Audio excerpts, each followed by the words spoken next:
This week, Robocops, accessible togs, and surgery goggles.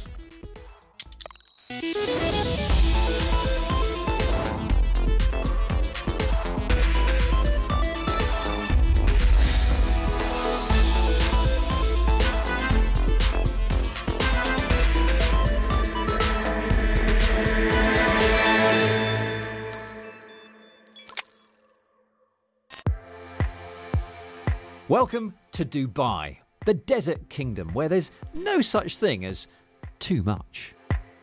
This city has spent more than a decade making a name for itself for the outrageous buildings that it's created. Well, now it seems it wants to be known for technology too. A while ago, I paid it a visit during its Drones for Good challenge and met some of the local innovators who Dubai hopes will contribute to its new tech power image. But drones are not the only things taking to the skies. This hover bike, designed for the police force, may one day be whizzing officers to the scene of a crime. Copper chopper, anyone? The officers can be using the hover bikes across the city, so to provide a better service in the right spot and even a faster response. And these weren't the only high-tech additions to the force. Back in May, the Dubai police got some new recruits, and these weren't your ordinary newcomers. Now, these guys were made of the hard stuff, and Kate Russell went to meet them.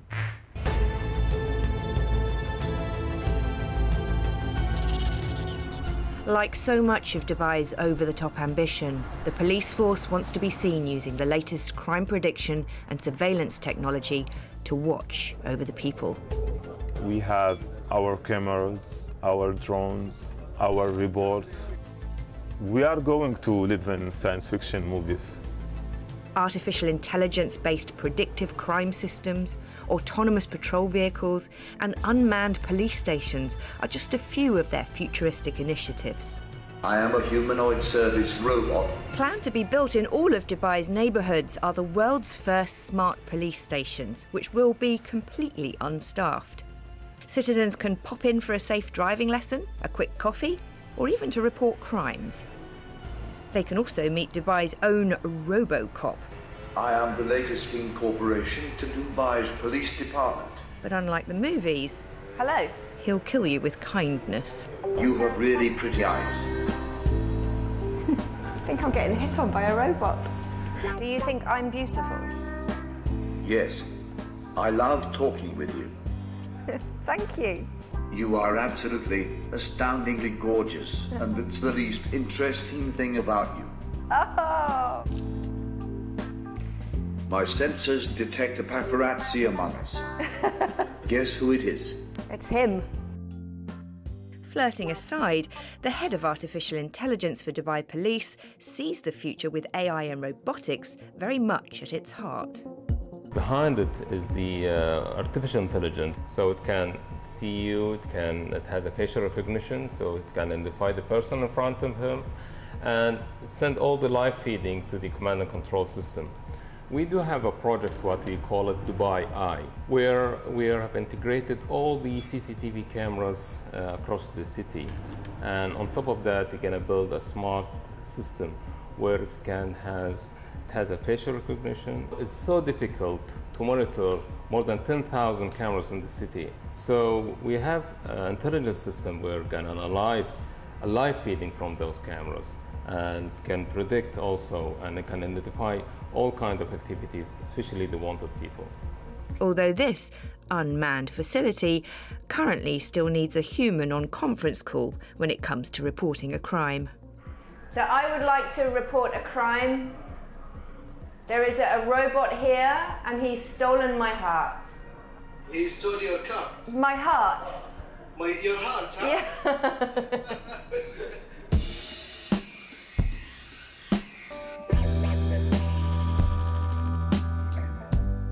We've recently seen Chicago PD's crime-predicting algorithms, and now Dubai's police are turning their focus to preventing crimes before they even happen. This application analyzes past crime and try to predict where and when the next crime in that zone could happen in the future. Another one of the smart services offered to citizens in Dubai is the ability to register if you have a history of cardiovascular problems. You can see on the map there, represented by hearts. Now this means that when an ambulance is called, it will instantly know that it could be attending a heart attack victim. And they say that this has allowed them to reduce the number of fatalities by more than 50%. That's an impressive statistic, but is this widespread surveillance reminding anyone else of a certain sci-fi film? People are going to equate this to Minority Report. What kind of protocols do you have in place to make sure that the data is used in ethical ways in future? We don't predict who will commit the crime. We predict where it could happen and when it could happen, so we can prevent it and reduce the rate for the crimes. With 1 in 3 crimes being successfully predicted this time last year, the benefits of using artificial intelligence are, well, predictable.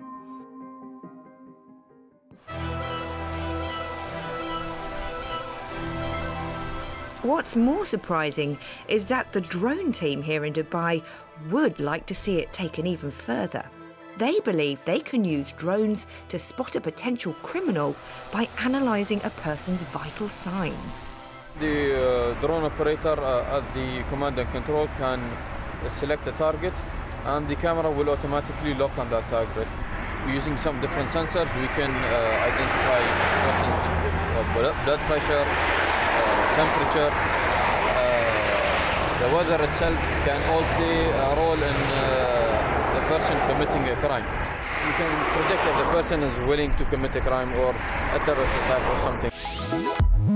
Like so many of Dubai's big plans, all this stuff seems to have one foot in ambitious reality and the other in well-intentioned fantasy.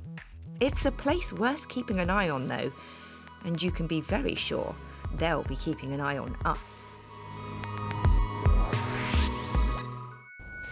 Now, we've all been hearing about the dangerous effects of NOx, the nitrogen oxide that's spewed out by diesel cars. And we do now know that some big car manufacturers have been lying to us for years about how much pollution their cars actually produce. Volkswagen Clean Diesel. It's a subject that was back in the limelight last week when a new Netflix documentary reminded us all about the lengths to which VW went to cover up its rigging of emissions tests. That included commissioning a study that subjected monkeys to diesel fumes to try to prove their vehicles' green credentials. It has since been revealed that humans were also deliberately exposed to toxic exhaust. Ich verurteile aufs Schärfste die Abgastests an Tieren und Menschen. I condemn the emission tests on animals and people, which were, according to the available information, initiated by the automotive industry. I don't have any sympathies for this. These tests apparently were solely aimed for PR purposes of the car industry. We are not going to accept this. Es kann und werden wir so nicht akzeptieren. As the German government and the manufacturers involved all try to distance themselves from the toxic study, we all have to live with the diesel cars already on our roads. But Kat Hawkins has been looking at some tech which might help us to produce less of the killer fumes. I'm driving around central London with Lincoln Jop. But instead of sitting back and enjoying the incredible city skylines, I can't quite rest easy. Because the app we're using for navigation is also telling us how much carbon dioxide and nitrous oxide our car is spitting out in real time. It's called Air.car, and Lincoln is part of the team behind it. NOx is a silent killer. It's far worse than CO2, and everything that we can do in order to reduce the amount of NOx that people emit into the air is good for the nation's health, good for the environment, and we think we can help people to reduce the amount of NOx they produce as they drive. The app works by plugging in a small diagnostics device into the car. This takes data points from the engine and runs algorithms that have been designed by scientists at Imperial College London. What we're looking at here is essentially an engine that you would find in a car? That's right. So it's a relatively old diesel engine by today's standards, but it's been updated with a lot of technology to measure what's going on in detail. So we have lots of sensors that are dotted around the engine, and it's got this external unit here which you would never find on a car, and that's to modify the turbo boost pressure. What we're doing in the calculation algorithms is taking a whole load of engine data and using machine learning techniques to understand and be able to calculate what the NOx emissions would be. This comes at an important time for the streets of London, with decisions being made at City Hall to try and combat how much pollution the once named Big Smoke produces. And cars, said to be responsible for 1/4 of global energy-related carbon emissions, are the target. Last October, the Mayor of London, Sadiq Khan, brought in a new charge, meaning that more polluting vehicles now have to pay twice the amount to drive in central London. This means that cars registered before 2006 or that fall below the minimum carbon emission standards now have to pay £10 to drive into that congestion zone. And that's on top of the £11.50 already in place. What Tantalum say is that this piece of tech could be a fairer system for drivers. I always think of my daughter, when she was growing up, had to go to Great Ormond Street Hospital on a number of occasions. And it was a number of repeat visits, and it was right in the centre of London. And we had to drive. There was no alternative solution that we could have taken. I think people who behave like that should have the opportunity for paying less. Tantalum thinks that this is the future. Drivers being encouraged to drive more efficiently by being given financial incentives for doing so. This could be done by changing gears at the right time or actively not driving in sensitive areas, such as near hospitals or schools. And at the moment, they're using the data collected from the tests done at Imperial to come up with an estimate of how a charging system could work. Lincoln's shown us today that he's a very considerate driver who actually thinks about the nitrous oxide his car's producing. But he did rev the engine a couple of times just to show us how the technology works. And so what's happened now is that he's got a charge of about £5. It's a lot less than the £10 would be. Still £5 when he leaves the congestion zone today. As governments grapple with lowering emissions and creating cleaner streets, it will be apps like Air.car that will be hoping to capitalise on the decisions being made.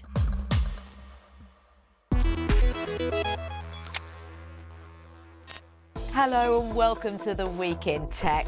It was the week that Facebook announced it's banning all ads for cryptocurrency. The word ransomware has been added to the Oxford English Dictionary. And Amazon has patented a wristband that could keep track of workers' movements. It'll also provide haptic feedback to alert the wearer when they're reaching for the wrong inventory bin. Meanwhile, fitness tracker app Strava's heat maps have caused some major security alerts. Turns out military personnel around the world have been sharing their exercise routines on them, inadvertently highlighting foreign military bases in countries including Syria and Afghanistan. And just 10 months after its release, the Nintendo Switch has already outsold its predecessor, the Wii U. A sigh of relief for Nintendo, I'm sure, as the Wii U was considered a commercial failure and discontinued. Engineers at Caltech have built a fully autonomous robot that mimics a bat in flight. Batbot B2 has a new flexible wing design, which apparently makes it more energy efficient than other flying robots. And finally, Elon Musk's Boring Company unveiled a flamethrower, insisting that at $500 it's the perfect weapon for a zombie apocalypse. Great idea, or will it go up in flames?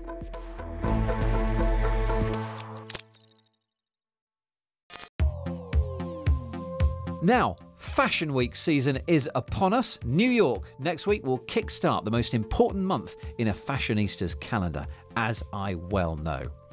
But there is a group of people who don't often see themselves reflected on the catwalk, people with disabilities. Well, last year, London Fashion Week made some progress here when 2 disabled models opened the show for one of the designers. Now, a New York fashion school is hoping to take things further by combining tech and fashion to design bespoke clothes for people with disabilities. And Paul Carter paid them a visit. Buying clothes is something most people take for granted. You see something you like, you try it on, you buy it. But what if your choices are much more limited because of, say, an impairment or disability? I've come to a fashion lab here in New York who are using tech to make fashion more accessible. Open Style Lab is a non-profit organisation in New York, established to make clothing for disabled people that's not just functional, but also fashionable. Operating in partnership with Parsons School of Design in Manhattan, they pair student designers, engineers and occupational therapists with disabled people to tackle real-world clothing conundrums. Our goal pretty much and our vision is to make style accessible to people of all abilities, whether it's disability or those who have injury or those who are facing aging, by 2025 through design and technology. So about a year ago, I was looking for a coat that I could put on without the use of my arms. 7 years ago, my arms became paralyzed and I needed a coat for the brutal winters of New York City. And a friend referred me to Open Style Lab, and I was actually one of the participants for a semester. And I fell in love with Open Style Lab and became a board member this year. The team has access to a wide range of tech, such as 3D printers and Arduinos, to assist in both the design process and also in the clothing they create. I went to meet some of the people on the receiving end of this fashion innovation. I'm an adult survivor of pediatric cancer, and it's a it used to be called a quarter main amputation, I think, and so they take they take your arm, they take the shoulder, they take a little bit of the collarbone. They're designing a bag, I guess, that doesn't carry exactly like a backpack, and that doesn't destroy my shoulder. Jason Da Silva has multiple sclerosis and has difficulties with speech. His design team were creating a shirt with an integrated microphone and loudspeaker to amplify his voice. They're creating a sensor system so I can talk louder than I would normally. Then it's a speaker system for other people to use. So it's pretty savvy, actually. And you're trying to integrate that into my wheelchair. Then there's going to be a headset for somebody just to speak with me. He has an armrest with space on it. He has his crown surrounding his head, so it might be, you know, that's where it's placed. So I think we're looking at options for wearables extending from the body. An emerging area in fashion design being utilised by Open Style Labs is conductive fabric. This is material that can be stitched into clothing to create working circuits within garments. This allows for switches to be contained inside clothing, which can in turn be used to operate inbuilt items such as lights, heaters, and even electric motors. This one, I haven't looped it on, but what it's doing is using a microcontroller chip, and I've pretty much asked it to do the same bait switch because it's got conductive fabric inside. And so when you touch one of the pockets, it'll send a signal. And I did it for the microcontroller to send a signal if it's left or right. And these were some of the prototypes that was made with a woman who had breast cancer to see her range of motion. So this was one of my first iterations of just putting on the chip and then using conductive thread to figure out how does this circuit live inside a garment. Completed projects created by Open Style Lab in the past include a waterproof jacket shaped to fit a wheelchair user and a seamless top for a young girl whose autism made her hypersensitive to stitching. The work being done by Open Style Lab shows what can be done when technology and lateral thinking meet a social need. With a little bit of luck, fashion of the future will all be designed with this much style.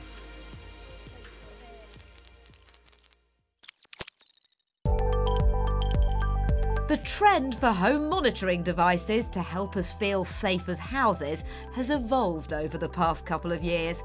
We've seen them upping their game, adding facial recognition and customised alerts. But I've met a company adding artificial intelligence to the mix. Each member of the house will be represented by one of these sort of stick people. I realise they're somewhat more high-tech than your usual stick person. Their body proportions, their skin colour, the way they walk, all of those factors will be built into differentiating them from anyone else. Now, most of the time they'll be carrying out pretty similar activities, so they will become what are the normal things for them to do. So anything out of the ordinary takes place, and that's when the alerts will start. Like when an elderly relative falls, or that well-known issue of when someone trips over the dog. Cherry Home aims to track people and pets' movements using cameras and sensors, also employing artificial intelligence to interpret that data into information on what anyone is doing at any given time. Sound creepy? With alerts like this, some might think so, but you can tailor the notifications as you see fit.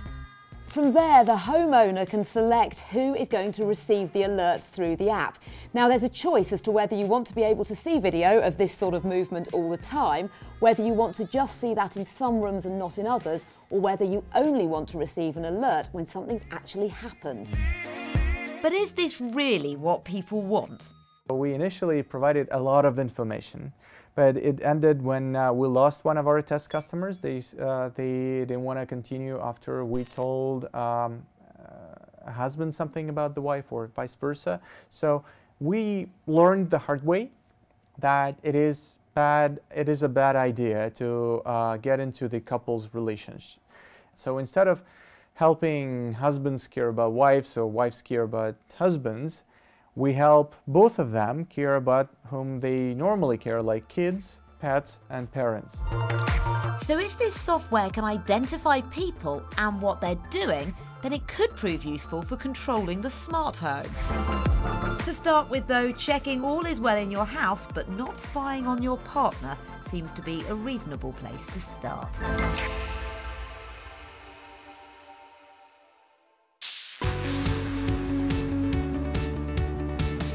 Now, recently we've seen a couple of interesting ideas on medical visualizations.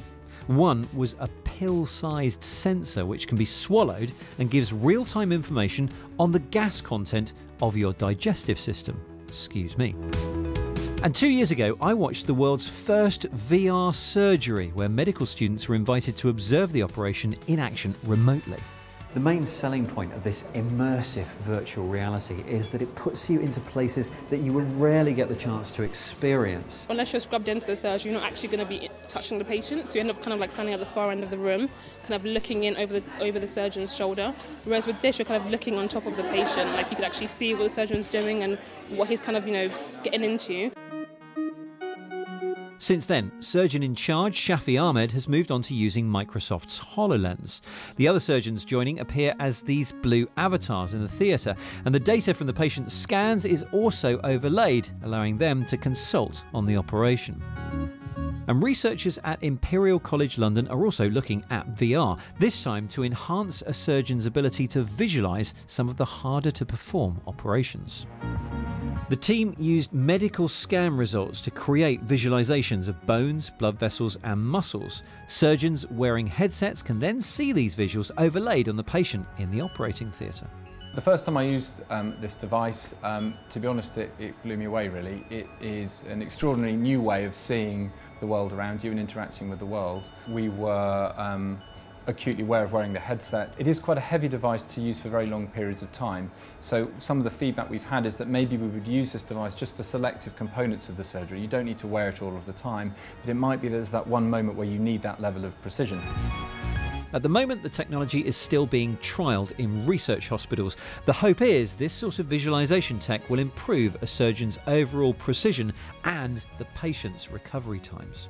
There's always a lot of initial excitement about this technology, but what we really need to show is that it saves time, it gives better outcomes for the patient, and ultimately is something that we can not just do in specialist centres, but we can roll out to other hospitals.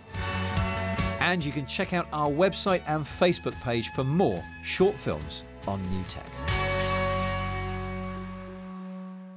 That's it from us for now. Don't forget we live on throughout the week on Facebook and on Twitter at BBC Click. Thanks for watching and we'll see you soon.